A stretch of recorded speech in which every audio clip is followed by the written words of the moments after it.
You are listening to the Model Train Talk podcast. Each episode, RJ and I discuss various topics about the world's greatest hobby, model trains. The purpose of this podcast is to help promote, inspire, and bring a breath of fresh air to the hobby. Recording the podcast makes it possible to share stories of others and to help grow the model train community. Thank you for listening to the Model Train Talk podcast.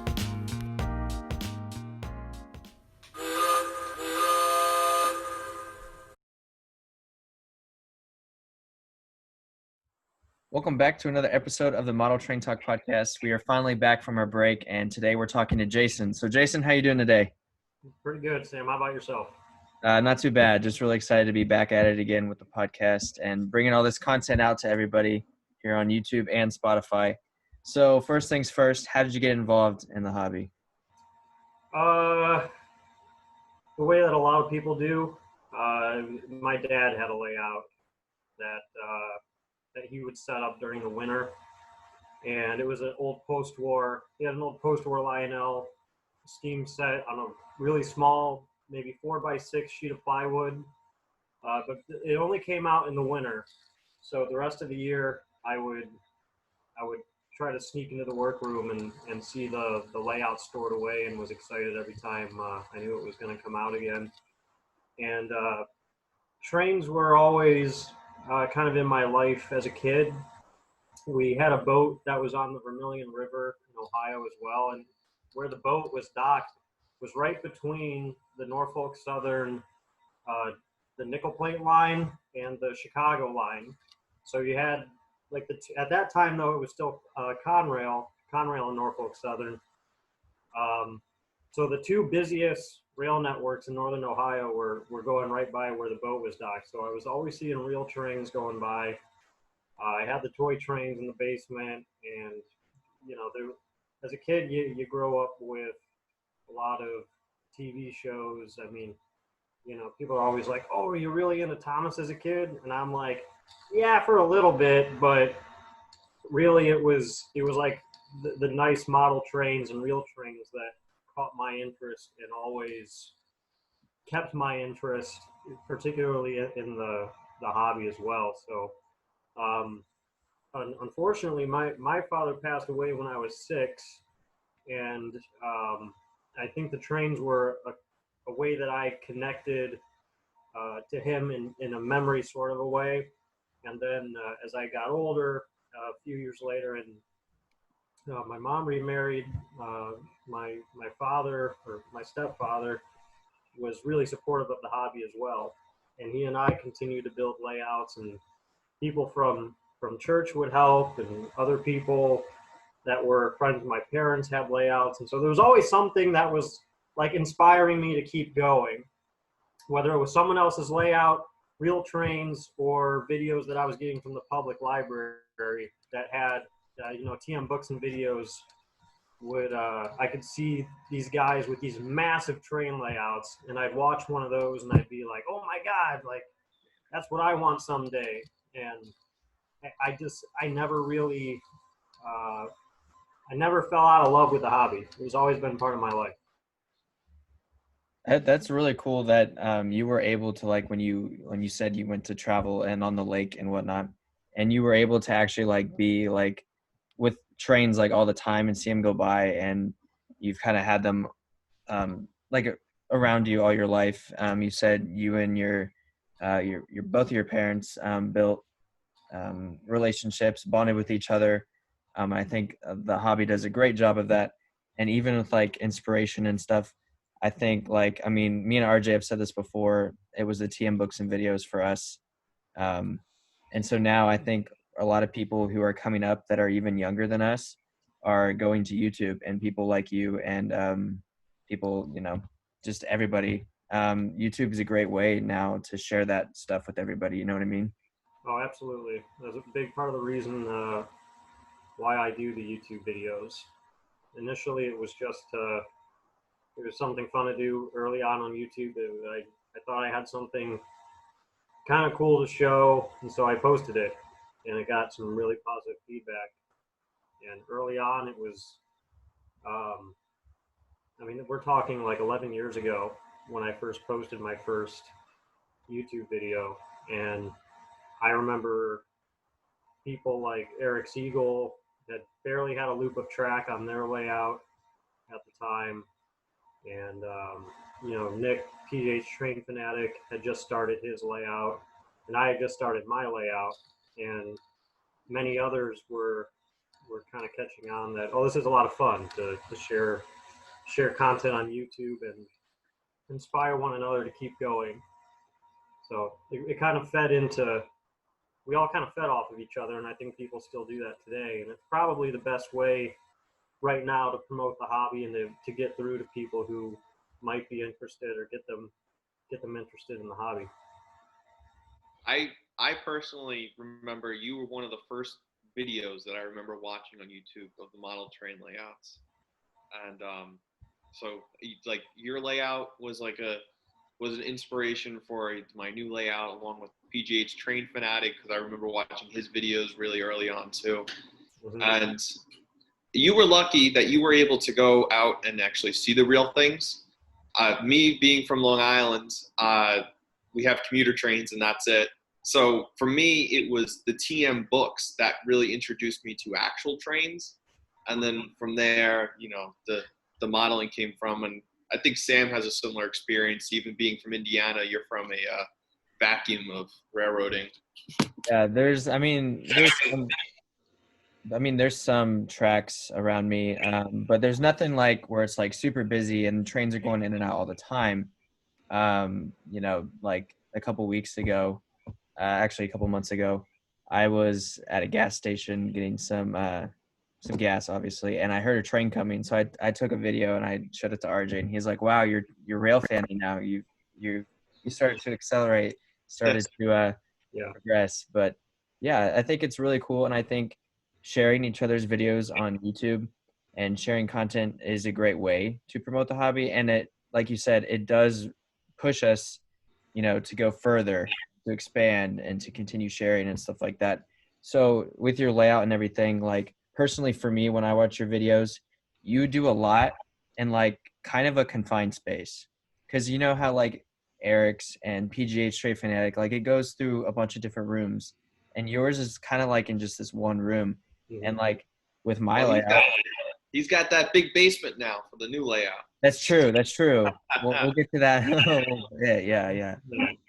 But as of now, your layout is kind of just in this one space, and I really like what you've done with like having not as much space as some and being able to do a lot with it. Mm-hmm. Yeah, it was, that layout was, I think technically, I think if I count them, the fifth layout in that basement. It started as that small 4x6. Then there were two 4x6s connected by a bridge. Then that was totally torn down, and then we raised it up and made it a couple feet longer. And then I put another extension on that. And then finally, it was when I watched uh, the Black Diamond Railway DVD that Rich Batista made, that like my mind was blown, and I was like, I need to tear all this down and start over again. Like, I have no clue I had no idea what I've been doing this whole time. I need to redo it. And now I have this DVD, this tool to show me how to do it, to teach me how to do that. So even taking over that whole basement, it was still a pretty confined space. That layout is only 21 by 8 feet. With minimum 072 curves. So it was a challenge to fit all of that in that space while trying to mimic the layout design that Rich Batista had. Because like, I have no shame in saying it. It's like it's a rip off of his design, and he knows it. I mean, I talked to him, so like, I'm not trying to hide that. I'll make that very clear. But I was able to fit it into that small space. And the design is unique enough that I can focus on one area and you're drawn into that scene. I tried to not make it as chaotic as possible. Like, I don't really like to just have like an overload of train action happening. Although when you step back and everything's running, it's like, Yeah. oh my gosh, it's pretty intense. But like I can focus in on spots. I can run one train and film something, and it looks like a pretty like legitimate kind of Yeah. model of the real world. But I think it does show. A lot of people have approached me asking to share the design because I think they want to fit something similar into a small space as well. Yeah, like with my 4x8 layout, like I wanted a, kind of something where like I would have like train action, like a lot of it, but I didn't want like too much. And Mhm. so like where my third level layout is, like where the town is right now, I was gonna have a third loop, and I was just like, it's just a little too much. Maybe put like a town scene, because I've always wanted to like create my own like little town. I think that's like one of the coolest things on a layout. Like if you look at RJ's, he has buildings and cars and people everywhere, and it's really cool, especially at nighttime when he turns the lights off. Right. That's the thing I always took from watching other people's videos and going and seeing club layouts and whatnot is, being able to turn off the lights and see all the, and have all the lights in the buildings. It really adds a lot to the layout. Okay. And Sam, what you were saying about Nick and Eric's layout, the way that they go into multiple rooms, which certainly keeps things interesting. The train disappears and goes somewhere else and comes back. No, I didn't have that ability, and the truth is most basements don't have that. Most people don't have 3 rooms or 4 rooms in their basement that they can jump room to room and make them all different themes. I think it's very cool to be able to do that. The basement that I built the current layout in and the new one, they're not set up like that. And just for my taste personally, I want the biggest, most open room as possible. So there's nothing wrong with having trains go from room to room, but I'm glad I can at least provide an example of, hey, here's just a plain rectangular open room, and here's an interesting layout design that you could build in it. And that was kind of the example for me. Even though I only had like a 4x8, it was still like having a mix between trains and scenery, Mm-hmm. and like creating your own little world. You've obviously been in the hobby for a long time now. I'm assuming, I just heard recently you joined the Detroit Three Railers. Yeah, when I found out I was moving up to Detroit, Michigan, which that would have been almost 2 years ago now. Um, Being an Ohio born and raised and Ohio State grad, and like not just Ohio State grad, but like diehard member of the marching band. Moving to Michigan was like, You're in Wolverine territory. yeah, my friends were like, "Are you insane? Like, what are you doing? How could you?" But I mean, you know, it was a career move, and one of the things that actually got me excited about doing it was that I knew that the Detroit Three Railers Club was up there. I had been following members on the train forums, and one member in particular, Charlie, on YouTube, who was posting some of their uh, club meet footage and their train show footage.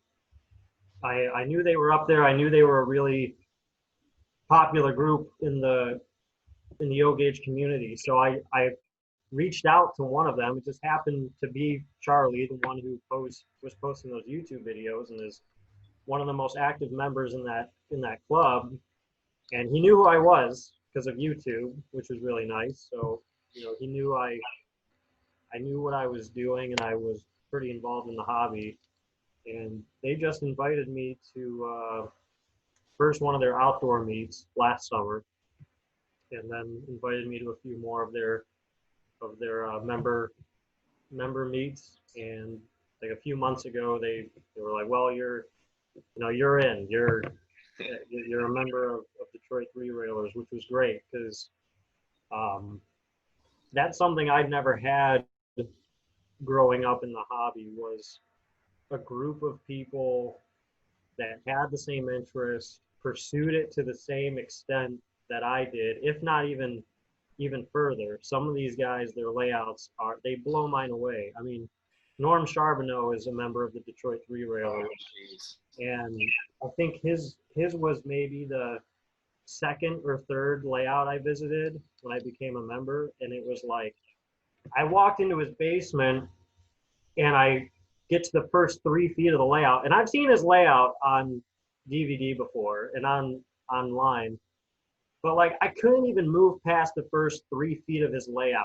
I was so like stuck and drawn in to the first little 3-foot section that finally I just had to like pull myself away and be like, go say hi to someone or like,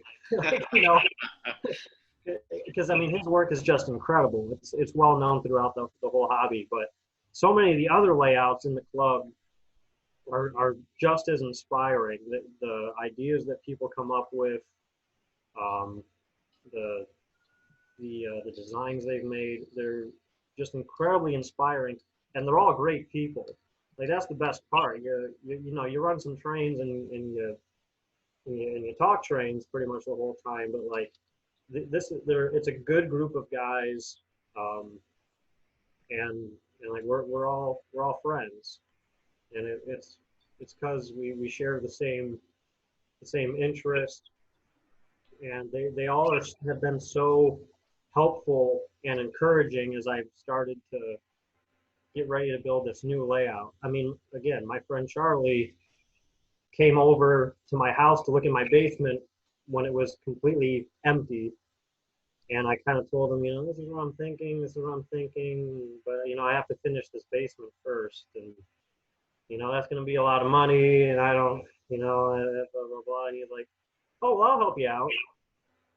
And I'm like, help me with what? He's like, oh, well, I finished my basement myself. Me and Mark in the club, like, we'll help you out. We'll do some framing.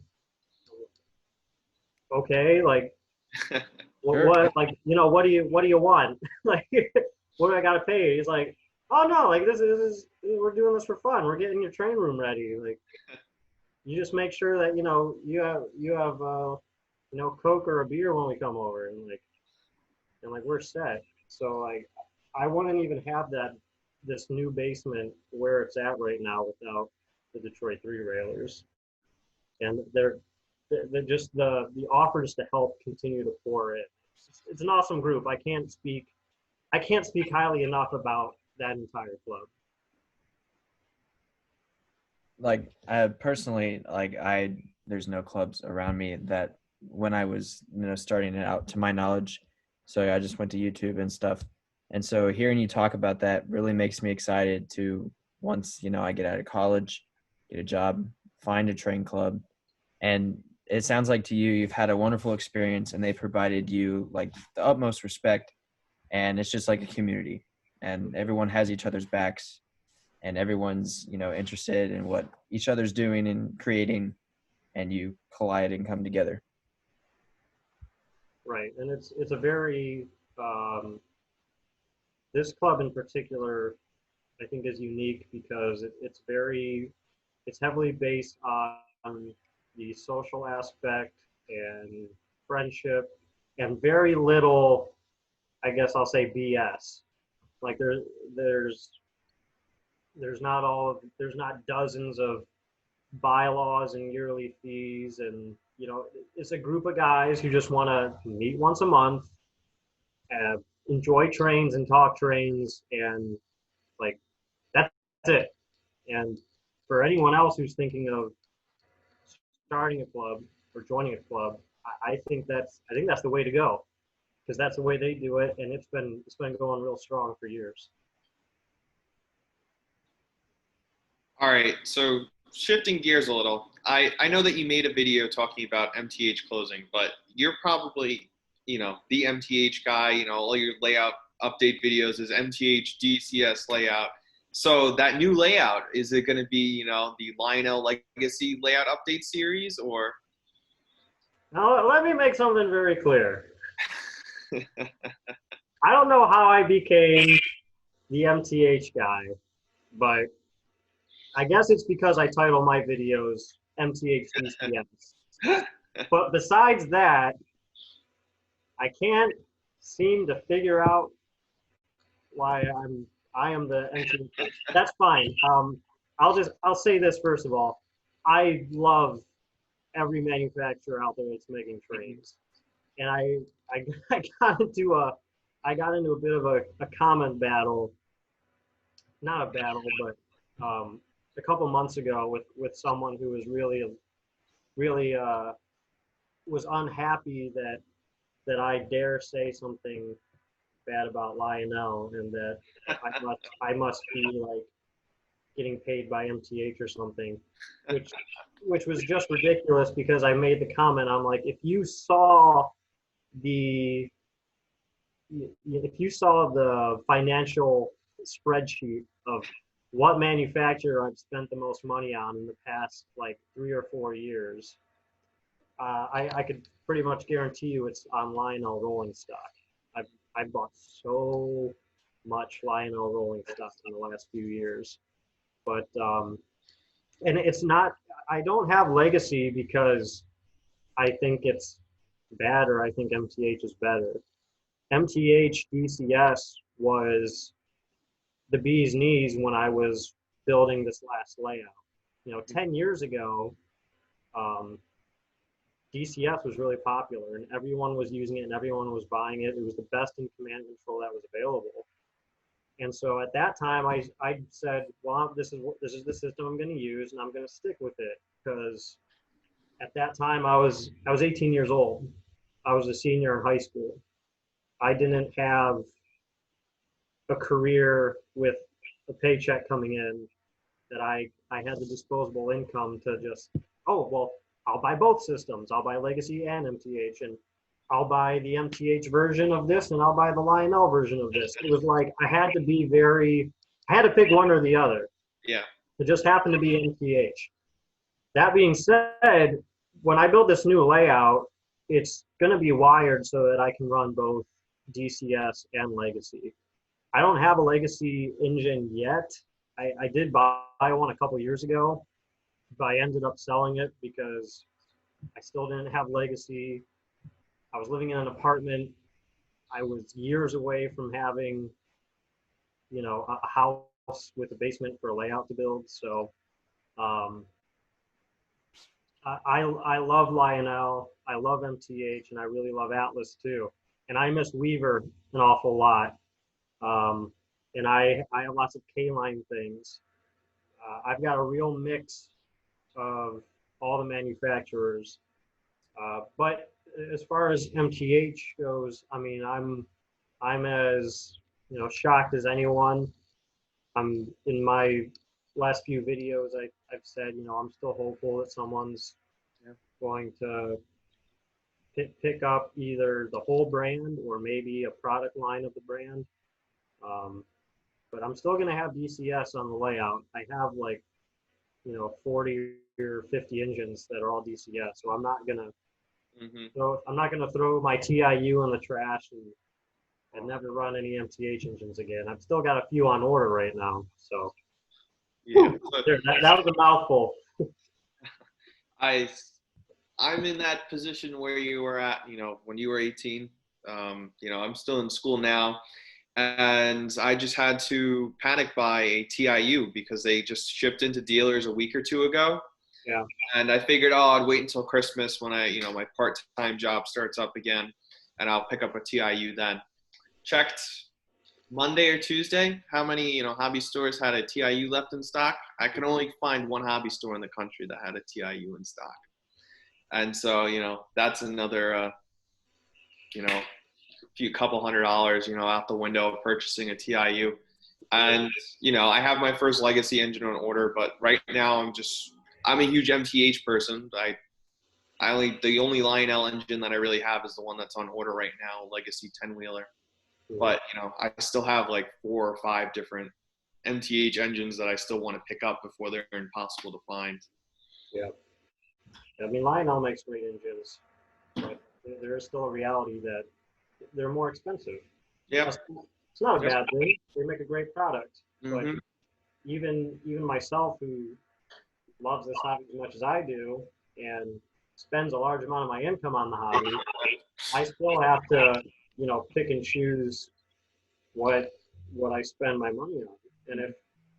And still when you have to pick between when you're pre-ordering a big boy and there's a $1,000 difference, Yeah. there's guys in my position often go for the Yep. lesser of the two options. Mm-hmm. And some people are in the position where they can not only buy the legacy version, they'll buy both. Just Yeah. because. Yeah. I mean, look at It'd be Eric. great. It'd be great to be in that position. Yeah, I mean, just look at Eric Siegel. He has two versions of the Evolution Hybrid. He has both versions of a Norfolk Southern 911. I mean, and then there's people like Sam and I were like, okay, maybe if we save up for a couple months, we can get the the Rail King version of it. But I mean, of course, there's nothing wrong with that. But one day it would be nice to be a millionaire and be able to buy both issues of the locomotive. Yeah, and I mean, I try to tell myself try to be content with what you have. Yeah. Like in our hobby, it's a slippery slope. It's always like another train, another train, another train. But I try to say that being content with what you have is very underrated. And I've amassed a collection where, like, I'll go into the basement when I visit my parents, and I'm like, oh my God, I haven't run that engine in like 10 months. And then I go back and look at the catalog, and I'm like, do I really need these 4 engines on pre-order? But we love the hobby. Mm-hmm. So when we have the means to buy more cool trains, that's usually what we end up doing. Yeah, but being content with what you have, I think it's a really important message for all of us here in the hobby, because you go onto YouTube and you see an Eric Siegel or a PGH Train Fanatic, and they get especially Eric, he gets every of the newest and coolest locomotives, and all of a sudden you're like, and then you might see one or two other people up on YouTube that have it, and you get jealous. But the most important part of the hobby is just enjoying what you do and what you collect. Yeah, well, even Eric, I think, has done a pretty good job lately of communicating in his videos that, here's what I am ordering, and here's all the things I had to pass up on because of even him being the most involved, I'd say the most involved person on YouTube in our hobby. He has to make those decisions. Yep. And I think that's great that he shows his audience that even he picks and chooses between which big boy or which Burke he's going to get, or what something that he has to pass up. I think that's a good thing. It teaches the younger people or anyone in the hobby that you don't have to own every single train to be happy. Get the couple that you really, really, really want.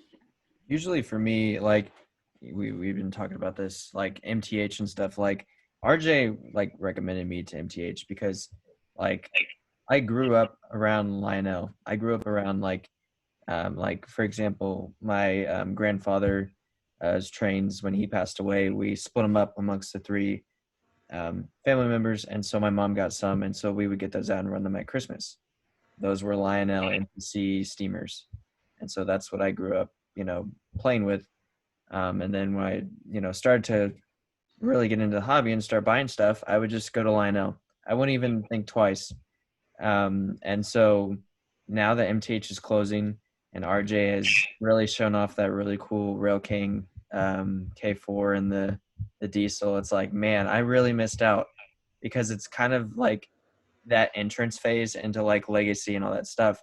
And that's kind of what I wanted to get into as I started to get into college and that first or second year at a job. But now it's like, well, I don't know if that'll happen or not. Hopefully something picks up. But it's like I really missed an opportunity, and I think it's a lesson, at least for me personally, to to have an open mind, and just look at all the options that there is. Like, there's so many options in the hobby, like you said, and there's so many avenues to take it.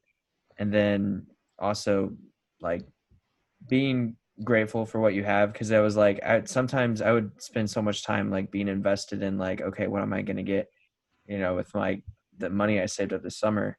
But then I'd like forget about like the trains that I had in my closet. Right. Yeah. Right. And we still don't know what's going to happen with MTH. Yeah, we don't know. I mean, and I know that there's interest from people who want to buy the brand, they want to buy the company. Um, I know that. I'm not gonna say who, but I know like that there have been multiple people who have already tried to make some offers. Now that's the extent of what I know. For all we know, the deal's already done and it's just never been announced. And maybe complete opposite. Maybe every bit of tooling is going to get sold off to someone. We just don't know. But the nice thing is MTH made a lot of product. Yep. Since they started up. There is a lot of product out there, and it's being bought and sold in stores and on eBay, every single day. And as unfortunately, a lot of the people in this hobby are older in age, um, and as we continue to get older, a lot of that stuff in their collection is going to end up getting sold as well. That's not me saying like being excited about that. That's just the reality of it. There's going to be these trains are going to be in the market for decades to come to be able to buy and sell on the secondhand market. So if there's a train that you miss now, 5 years from now, It could be 10 years available. from now, it might come up again. I've noticed I've had that too. I pass on a lot of stuff when I was in college that I would have loved to have bought. And here I am being able to pick them up. I've actually got two of them right next to me right now that no one has seen yet. It hasn't been put in a YouTube video, but I picked up another Burlington Northern Executive scheme. SD, the SD70 Mac. I bought one when they first came out because that's all I could afford. Mm-hmm. I really wanted the second road number, but I couldn't afford it at the time. But here I am, like 8 years after it came out, and someone had one for sale, almost mint, and I picked that up. And the other one I picked up was this was actually on Train World. It was just a really good price. Was Santa Fe -8 Premier Line, and I always wanted to have one of those. That's nice. But it was the same thing at the time when they came out. I wasn't really a priority. Really couldn't afford it at the time. So I guess I'll just say that it sucks to wait sometimes. But if you really are, I would just tell people, if you're really passionate about a certain locomotive or piece of rolling stock, I mean, keep searching. That's kind of the fun of it. And one day you'll be able to get it. Yeah, couldn't have said it any better. RJ, do you have any more questions you would like to add?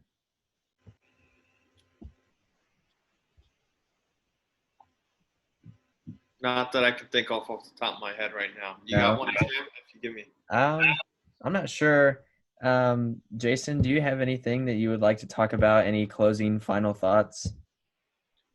And I feel like I've done a ton of talking.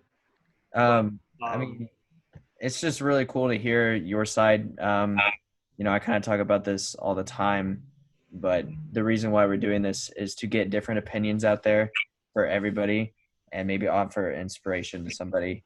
Or, I mean, just to support the community, just really trying to bring a lot of youth into the hobby. Because I think that's, like we just discussed it earlier, Yeah.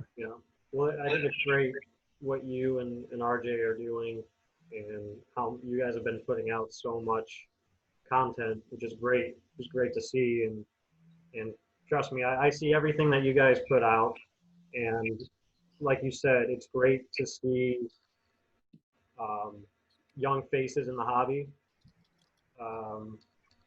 because we're kind of like the lost group of people. You know, something happened where they didn't really capture our generation, and you know maybe it's because it really isn't. It's not really our generation's hobby. It's really like baby boomer Mhm. and even older. But you know, one day we're going to be what's left.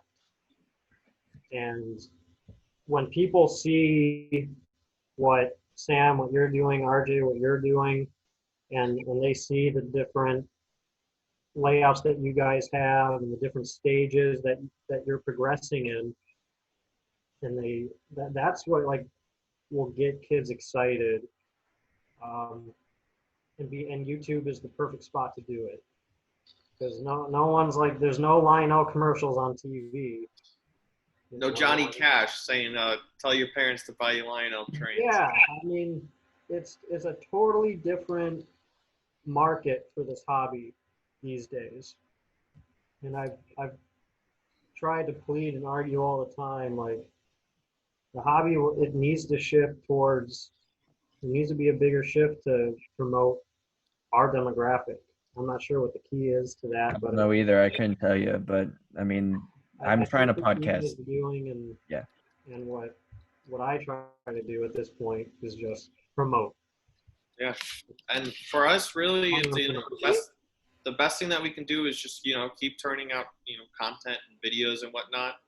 And I think that, you know, us younger people in the hobby, there's a strong segment of us. Of course, you know, we'll always be outnumbered by the older guys, but Mhm. I think, you know, a lot of the people, you know, who are on like the OGR forum and they talk about all day, you know, how the hobby's dying.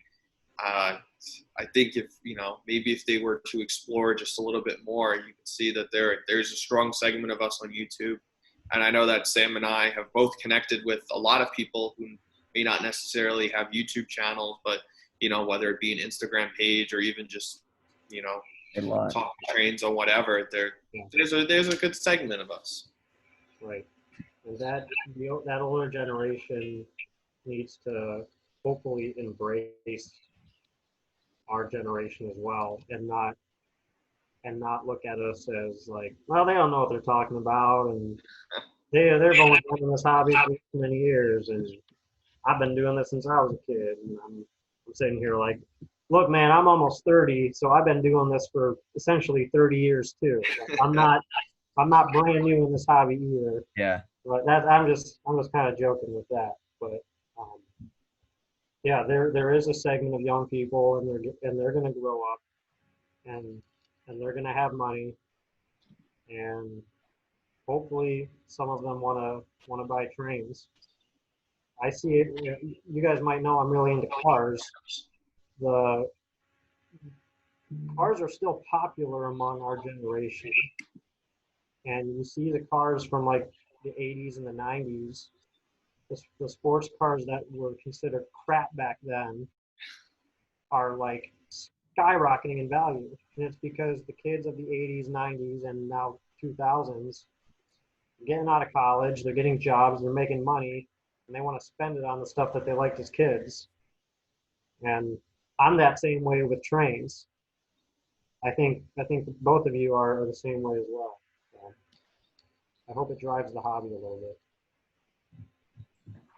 Yeah, I think that's very well said. That's that's what we're trying to do. We're just trying different things. Like I don't really know of a podcast that discusses model trains. I know there's a couple out there, but I just wanted to do it from a different perspective. Somebody who's has a little bit more youth, I guess. Someone who's kind of understands how technology works. It's not like they don't understand, Oh, but it's Yeah. just like kind of like what I mean. We've Mhm. like we've been in technology all of our lives almost. Like Right. I probably had an iPod like at 8. I don't you know what I mean. Mhm. But I mean, I'm almost like I just said, I'm almost 30. Hard to believe, but like I'm still considered a baby in this hobby. Like that's just how it is. And I'm excited to build this next layout and show people step by step how I do it. And hopefully they still think I'm young enough that they're like, oh, here's this young guy who's building a new cool train layout, and I want to do it. I want to build something like him. Like that's what I hope for. So we'll see how it all goes. So we'll bleep out how old you actually are when we go back and edit the podcast. Oh, great.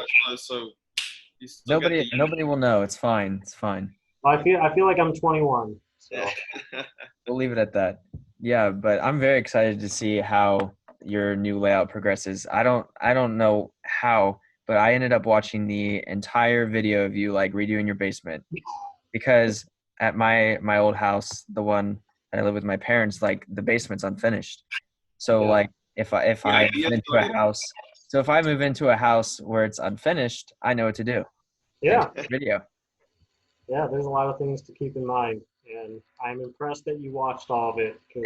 I was pretty entertained. I was surprised myself. I was like, this is actually really cool how to finish a basement, because like as a kid, I was like, man, I really wish I had a big basement. Yeah. Like I could get so many trains, but yeah, I watched the video and I was thoroughly entertained. So thank you for that amazing content. And I can't wait to keep you liked it, because someone commented like, blah blah blah, shut up and run trains already. And I'm like, sorry, dude. It's the process. I'm like, the thing is, if I didn't record this, then someone would be asking me all the questions later on, like, how did you do this and why did you do this in the basement? So it was like, there's a skip button on YouTube for a reason. If you don't want to see the basement progress, skip ahead. That's how I spent my spring and early summer, was finishing the basement. So I've got more stories from that.